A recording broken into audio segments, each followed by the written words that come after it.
Donald Trump says he has the best words, even though they're small words, even though they're absurd words.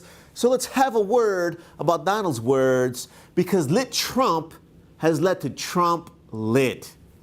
Believe it or not, even though Donald Trump has probably never read anything longer than a tweet, he's been a big boost to the publishing industry. In fact, there will probably be more books written about Trump than Lincoln, and I'm making this prediction before the impeachment. When it's all said and done, the paper trail for Donald Trump will probably be the longest in history. Of course, not every single sheet is going to be complimentary. And in fact, the more you roast Trump, the more copies of your book get sold. So let's take a look at some of these bestsellers.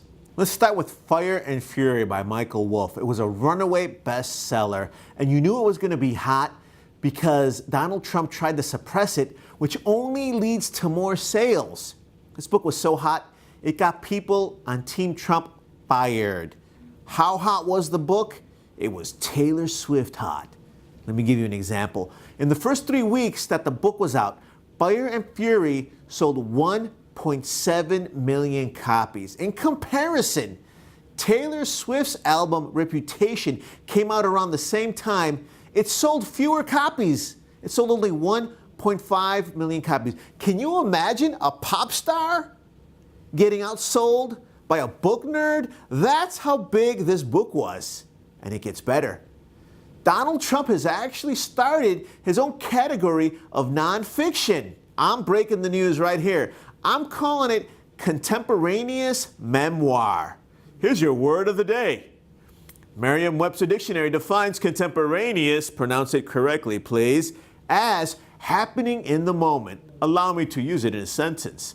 The generals kept contemporaneous notes on the battlefield. In modern day, this is what FBI agents did when they got called into a meeting with President Trump and got creeped out. They took notes of the meeting. How creepy do you gotta be to creep out an FBI guy? Think about that. On top of it, they wound up using these notes after they got fired. An example of this is Trump's former homie, Comey.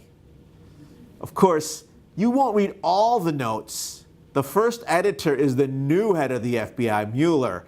He's got to go over everything and keep some of it for the court case against the president.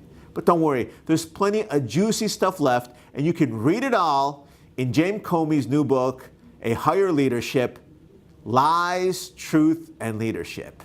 Trump Lit has even crossed the border. Mexican presidential candidate and far-left political agent Obrador in Mexico wrote a book called Oye Trump, which translated to English roughly as "Right Here, Trump." That book's been a runaway bestseller in Mexico, and as part of Trump's worst nightmare, that book will be crossing the border into the U.S. in September, just in time for Hispanic Heritage Month and the November midterm elections. It's international. I guess everyone's getting in on the action. Maybe Stormy Daniels took contemporaneous notes too. Her book will probably go right to film though. I'm Tony, and you've crossed over to the other side.